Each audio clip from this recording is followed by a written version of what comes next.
samen ziet nu.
seated facing the altar, so you'll be able to make eye contact with the teacher and sit comfortably.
In just a moment, we'll recite the Gatha on opening the sutra, which can be found on page 8 of the Renbuchi book.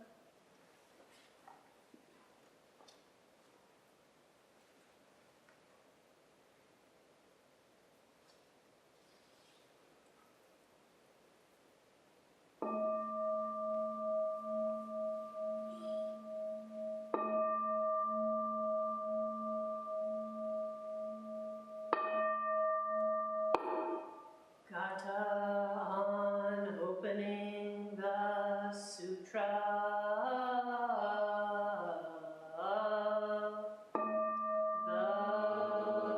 The Dharma incomparably profound and infinitely subtle is rarely encountered even in millions of ages. Now we see it, hear it, receive and maintain it. May we completely realize the Tathagata's truth.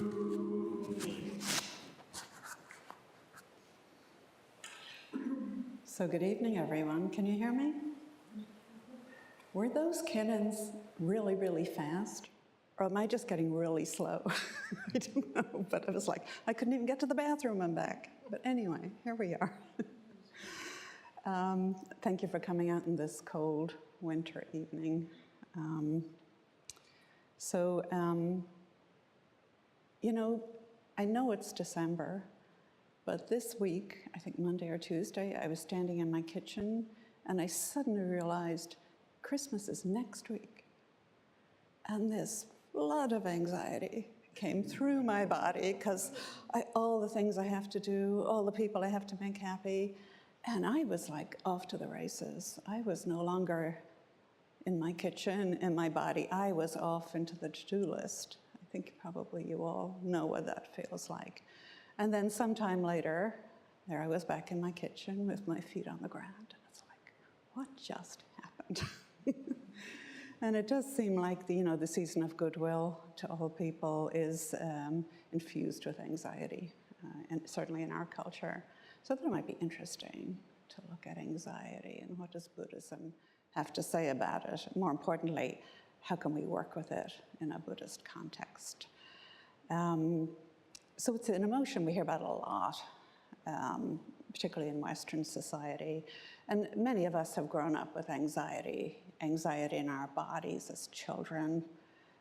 I grew up with a clinically depressed mother.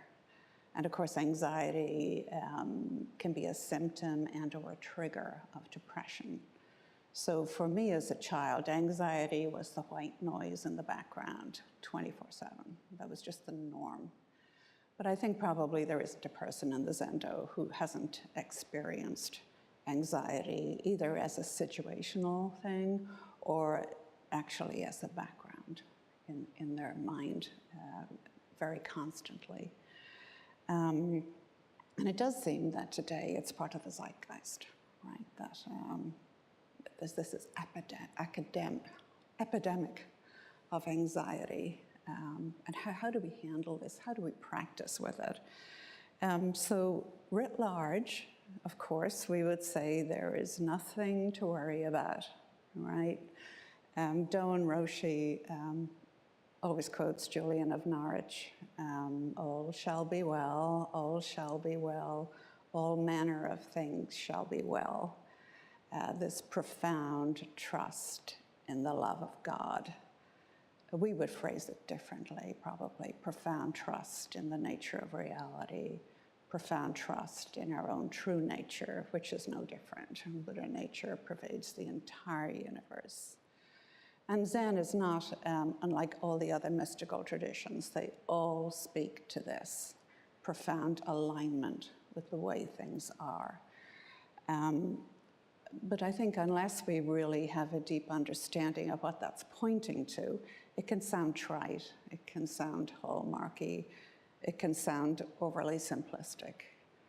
And all the great wisdom traditions do point to this. Well, at their best, they point to this. At their worst, they kind of gloss over it and kind of rob us of actually encountering this for ourselves in our own experience. Maybe they suggest we look to something external for our happiness. But of course, in Buddhism, we don't do that. We turn the light of awareness inwards. So the world is a scary place. We all know that. And there's nothing to worry about. Both of those things are true. And how do we manifest alignment with that? So there is a great Zen story. Zen has great stories. Maybe it's the Chinese background. Chinese folklore is so great. It's gritty and scary. It's very like Irish folklore. You know, children get stolen, grandma is killed, all kinds of interesting things that really speak to, you know, archetypes. So there's a great Zen story of this young monk who's in a monastery, and the teacher is attacked by thieves. And as he's being murdered, he's screaming in fear. And the young monk sees this as just a failure, a complete failure of Zen. His master should have sat there and just have been killed and not said a thing. So later he brings this up to another teacher, and the other teacher sets him straight, of course. He says, "Fool," of course he does, "Zen is not about killing all feelings and becoming anesthetized or numb to pain and fear.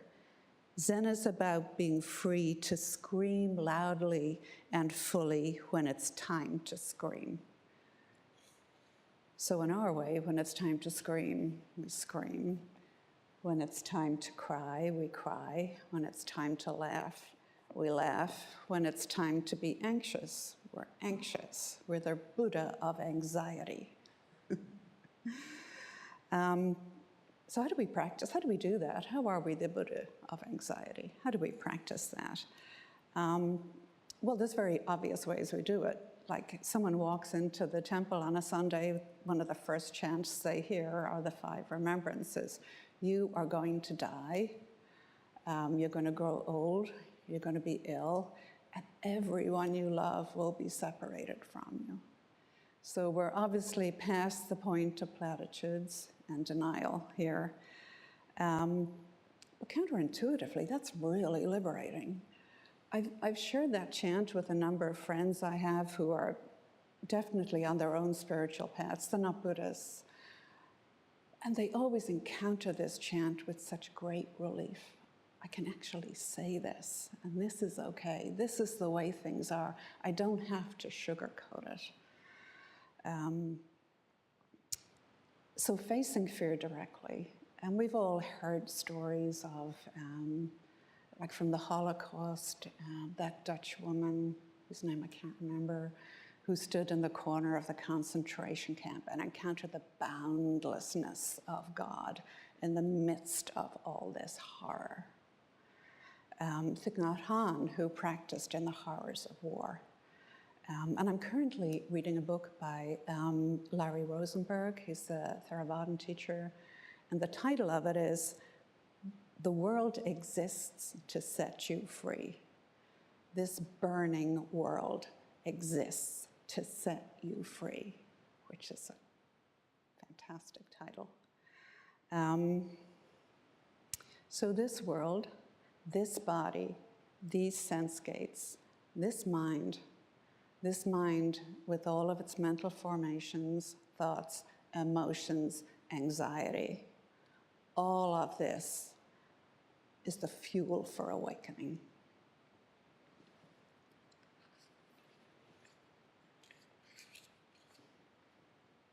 So how do we actually practice with anxiety? It's fine to say these things, right? How do we actually practice with anxiety here and now? I should say up front, I'm a great advocate for therapy. And Zen teachers and Zen priests are not therapists. Even if they are therapists, in their role as Zen teachers and Zen priests, they are not therapists. So I've practiced therapy. I went to a therapist, I should say, and I practiced Zen at the same time, and that was dynamite. That was just amazing. I'm not sure my therapist thought it was amazing, but I did. It was a lot of fun. So what is anxiety? What is fear? What is any emotion before you bring thought to it? It's completely neutral, right? It's just what is arising right now, completely neutral. As this Roshi says, it's just the weather.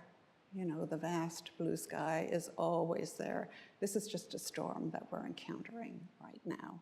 And we don't run away from the storm. We practice in the midst of the storm. And we also know that this great ground of being is not separate from it, is not separate from the storm, and is in no way damaged or impinged by this storm. And this is our spiritual path, to be able to do this. So we develop and practice equanimity. It's one of the first things we do here. What are you doing in beginning instruction? You're developing those deep roots of equanimity, the ability to sit through whatever and just be present. You know, Thich Nhat Hanh tells stories about during the era of the Vietnamese boat people, how it was so treacherous, storms, pirates, the whole thing. And he said if just one person on the boat could stay calm, the odds were that everyone would survive. And I think that speaks to also that equanimity isn't something we learn, it's innate to us. It's like the rest of the Buddhist path, we're just uncovering what's already there, right? But we do have to practice it. We do actually have to pay attention and practice it. And of course, the first thing, again, going back to beginning instruction, the first thing is we have to notice what's happening, right? We really need to pay attention to what's happening. And ideally, we notice anxiety arising, right? When it is arising, odds are, if we haven't been practicing long, that might not be the case. And we're already in this emotional trance. Because emotions do seem like trances, don't they? The trance of anger, the trance of anxiety. We are pulled in with every fiber of our being. But if you can actually bring mindfulness to that trance, you can make it workable. And as we always say here, the problem is never the emotion. It's never the circumstance. It's always how do we relate to it. And suffering doesn't arise because this reaction happens because I'm anxious in this situation. Suffering doesn't arise there. It's that we lock into it. We lock into that emotion. We think it's solid. We think it's true. And it's real. I'm not minimizing the reality of anxiety. People suffer greatly. But it's not true. It's really a construct of our mind in that we lock into it. And we think that we actually are our anxiety. But what if we weren't to think that? What if we were actually to create space around that? What would happen then?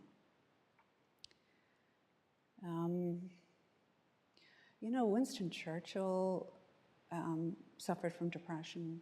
I'm always aging myself. You all know who Winston Churchill is. Okay. And his family would never admit he suffered from depression. They said it was melancholy. He suffered from melancholy. But he suffered from depression, and he called his depression the gray dog of depression, which just seems so skillful to me. This gray dog wanders into your house, and it gets up onto your sofa with its muddy paws, and it eats all your food. And there it is, And at some stage, the gray dog will wander off into someone else's living room. But it's this very intimate, tangible, relatable feeling of anxiety rather than something solid and locked and constrictive.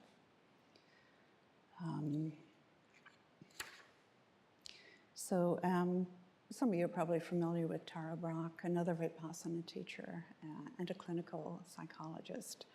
I remember many years ago when I practiced Vipassana, she gave a talk on where she related the three poisons, greed, anger, ignorance, to fight, flight, and freeze. We all know what fight, flight, and freeze feels like in our bodies, right? It's very obvious and tangible. And she said the primary mode of fight is judgment. And it's usually directed against ourselves. And it's usually what's underlying it is shame.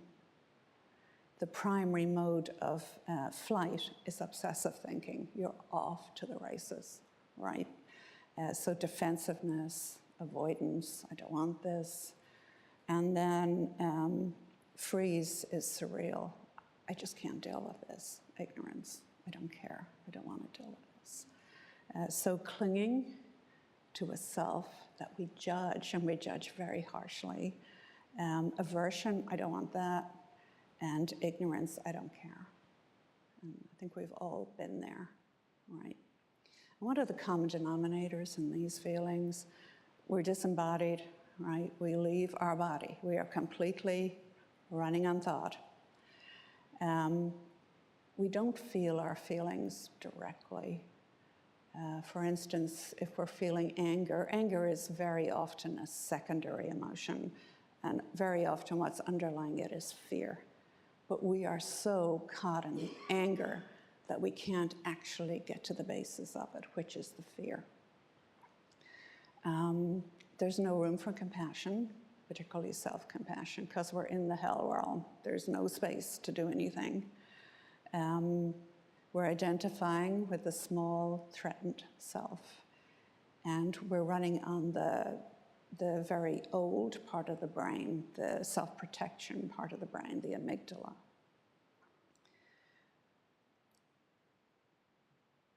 So in these circumstances, what does Zen practice tell you to do? What does Buddhist practice tell you to do? We come into our body, right? The first thing we do is come into our body. Rinzin Roshi always says, feet on the floor. When you're in a circumstance that is overwhelming you, the first thing you do is feel your feet on the earth. Come into your body tangibly. And then, of course, we connect with our breath. In trauma therapy, I know they say low and slow. Connect with the breath, connect with your body. But there's another aspect of this that is perhaps more Buddhist. And when we're in the throes of these strong emotions, we're on an edge, right? And there's great energy. There's great energy there. And there's great potential for awakening there. So we use all of these strong emotions as fuel for awakening. And how do we do that? Well, we come back a lot to setting intention. We set the intention that we will use all the ingredients, even the uncomfortable and painful ingredients of our life, towards our awakening and the awakening of all beings. But of course, you have to make enough space for that to happen, right? This is all going on like that, right? How do we make enough space that we can do this? And again, back to beginning instruction, we notice, we recognize, we actually see what's going on. And actually naming the fear tends to diffuse it, the black dog of depression. Well, depression doesn't sound so solid now, does it?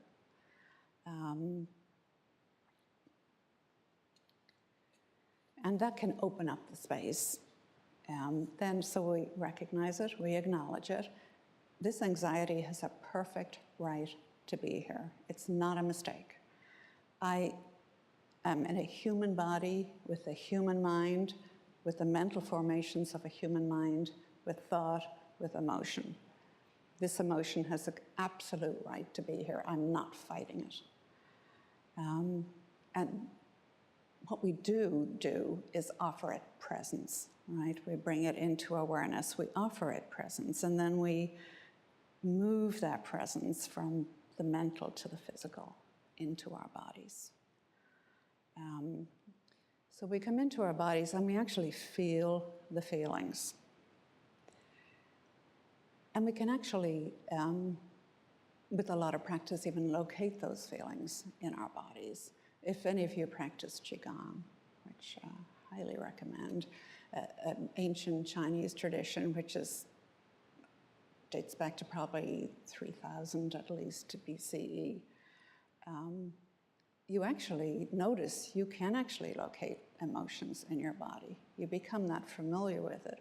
And why is that? Because Qigong is based on observation. It's based on, 4,000 years of observation of the human body, of animal bodies, observation of the cosmos. And of course, the body is seen as a microcosm of the macrocosm. So just by actually paying attention with no scientific implements or scientific method, the wisdom of this tradition can actually point to this. Where do I feel anger? Where do I feel anxiety? Where is the belief in that emotion located in the body? So it's very spacious and very open, and it's not rigid, and it's not academic. So we notice, we recognize, we acknowledge, we investigate with an embodied awareness, and then we nurture. We actually treat ourselves with self-compassion. There's a number of anthropological studies about grandmothers, societies where grandmothers are involved in the raising of children. And actually, childhood mortality is significantly lower in those societies. So it's really, I think survival of the fittest is a myth. It's actually survival of the nurtured. In the West, we tend to focus on the yang. Oh, you gritted your way through it. Actually, no, you were nurtured, so you could actually encounter your life and not harm yourself. And when we slow down and we do all this, we actually can encounter this spaciousness around this emotion. So the stream of anxiety may still be there. Frequently for me it is there, but it's part of a way bigger mix, right? There's compassion, there's clarity, there's kindness. It's just really a cloud in that vast sky, and now it's workable. There's actually space to do the work. Particularly in secular mindfulness, they talk a lot about moment-to-moment experience, non-judgmental experience, and that tends to be rather neutral. And I think maybe we don't focus enough on compassion towards the experiencer, even understanding that the experiencer is empty. There's no solid self there, but you are in that flow of compassion, that ground of compassion and wisdom of the cosmos, right? You are this, you are not apart from this. So wherever you can consciously infuse the intention of compassion into your practice, it can be really life-changing in these intense circumstances.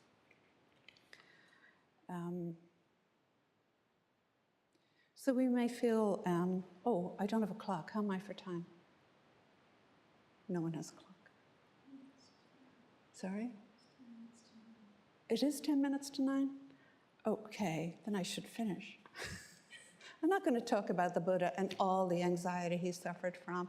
And really, if he hadn't encountered the 3 divine messengers of old age, illness, and death, and gotten very worried about them, he would never have gotten that horse and vaulted over the palace wall and done all this work to bring the wisdom of how to alleviate suffering to the world. That's the quick version of it. So we don't become above it all, right? We practice it all. We don't transcend it, we practice it. Kuan Yin walks through the world and responds to the cries of the world. Avalokiteshvara, the story of Avalokiteshvara, the bodhisattva of great compassion, was he got so overwhelmed by the suffering of the world, which kept coming, that his head exploded. And also the story, of course, that out of one of his tears arose Tara, the operation of compassion in the world, actually working with all of this. So our brains have not evolved to make us happy. That is a fact. Our brains have evolved to keep us alive. We're always scanning for the negative. We're scanning for the saber-toothed tiger on the horizon. And I bow to my ancestors. Because they could do that, I am actually in this body today. So thank you for all that anxiety, right? But without practice, even in the modern day, where typically we're not in those situations, even though our emotion and our body is telling us we are, it's easy to focus on the negative and the stressful aspects of our experience. But reality is just reality. The vast open sky is just the vast open sky, right? Pema Chodron, I probably have time. Pema Chodron talks about positive insecurity. I just love that, positive insecurity. And she quotes a German political scientist, whose name I can't remember, but he writes, when an old culture is dying, the new culture is created by those people who are not afraid to be insecure. Those people who are not, and don't you notice that today in the midst of all of this churn, these nodes of creativity, and that maybe we can actually make a better reality than the one we think we have lost. And then on a more personal note, she says, you can think of insecurity as a moment in time that we experience over and over in our lives.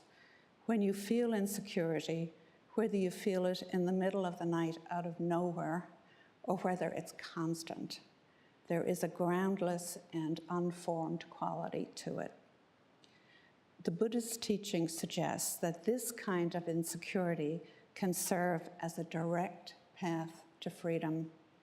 It can stop, if you can stop yourself from setting off the chain reaction of aggression and misery.